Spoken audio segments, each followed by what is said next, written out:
Let's have a closer look at the hip functional examination. So the hip is an L3 structure, so automatically is going to refer pain somewhere in the L3 dermatome. It could be in the lower back, the cranial gluteal area, could be anterior thigh, the groin, could be even further down the leg. But if the patient has gluteal pain, then the question is, of course, is it a real hip problem? Or is it referred from the lumbar spine, sacroiliac or facet joint? Well, there's one question in the history that might be very interesting. You ask the patient what happens when you cough or sneeze. And if the patient gets more gluteal pain on coughing, then this is a dural symptom. And of course, then we can exclude the hip and we think of a lumbar spine problem. Before testing, as usual, we ask the patient, what do you feel now and where do you feel it? And our first test is the hip flexion. We go to the end of the movement, we slightly provoke, and we look for the elastic end feel. Rotations, medial rotation, lateral rotation, make sure you always do that in a very gentle way. Go to the end of the movement, slightly provoke and check the elastic end feel.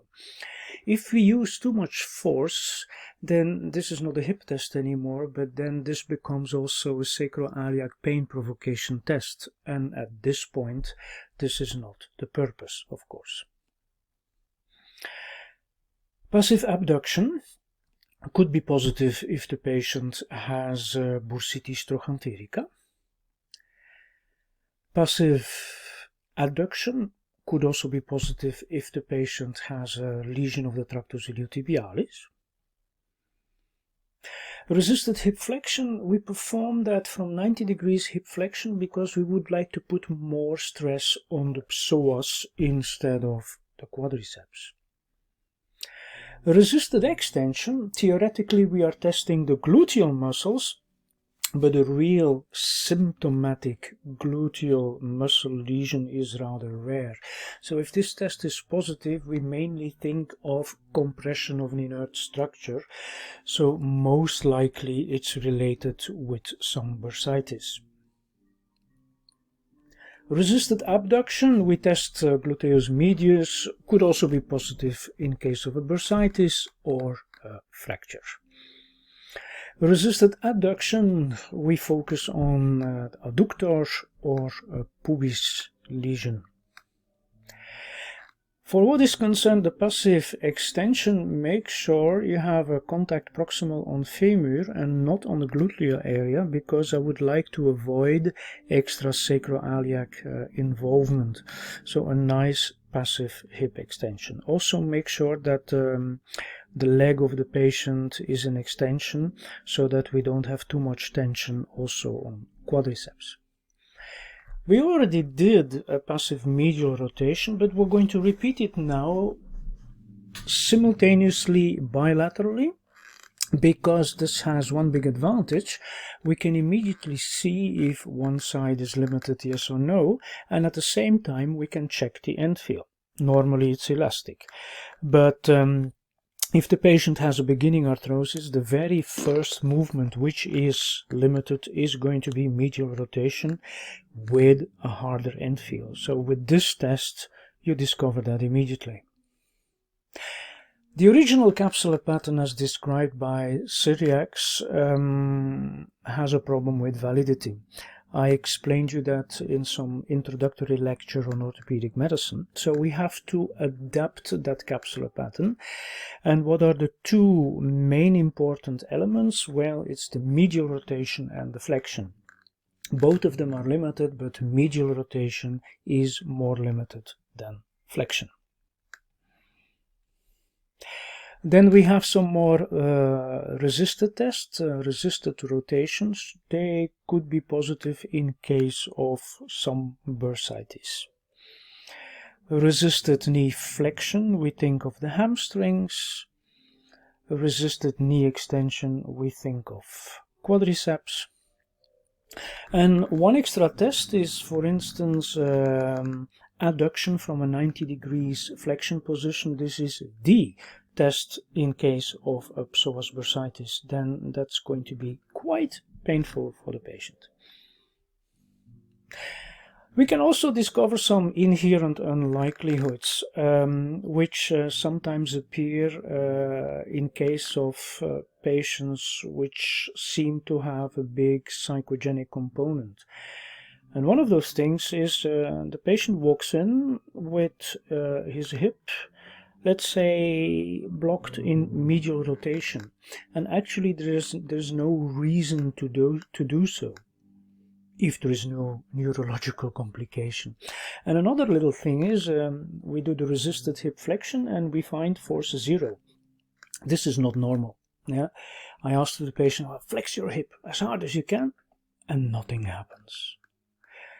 Well, we can retest that in another way in order to find a positive contradiction. You ask the patient to lie on his belly, you put your hand under his knee, and then you ask the patient, push with your knee in my hand, and then you feel full force. But in fact, that's exactly the same as hip flexion. So you have a positive contradiction. The third situation, where flexion is quite limited but the rotations are okay, that's something you could see in a case of a hemorrhagic psoas bursitis, but could also be related with the sign of the buttock. And remember, what is a sign of the buttock? Well, that's a patient who has gluteal pain with or without radiation. You do the lumbar spine examination and you find that the flexion in standing is painful and limited, straight leg raise is painful and limited. So far, so good. That happens all the time. But then we find that the passive hip flexion is more limited than the straight leg raise. And this is the key element. This excludes a discoradicular or a discodural conflict. No, that goes in the direction of some serious local pathology. And when you continue the hip examination, you're surely going to find some other resisted tests in the hip which are positive. So what do we think of? Well, there could be an infectious problem, there could be a cancer problem or a fracture problem. So anyhow, medical imaging is called for. Another important remark, when we are confronted with children with a hip problem and the child seems to be limping because of a painful hip, and you also find limitation of passive movement, this is pretty suspicious. We also need further examination to exclude some other problems such as pertes and slipped epiphysis and other things. Keep that in mind.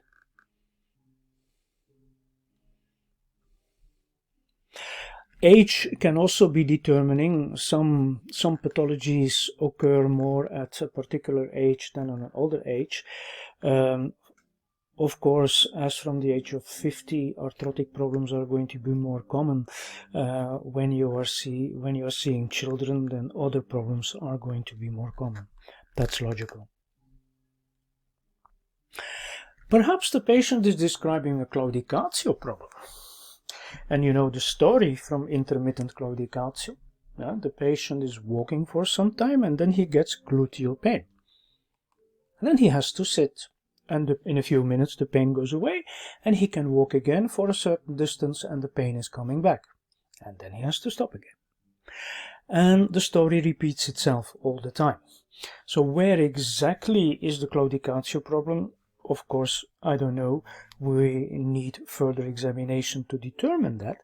But you hear in the story that something else is going on. And we could do an extra test. We could ask the patient to lie in this position, lift up the leg, and wait until they provoke the claudicatio symptoms. And then, of course, we transfer the patient for further examination.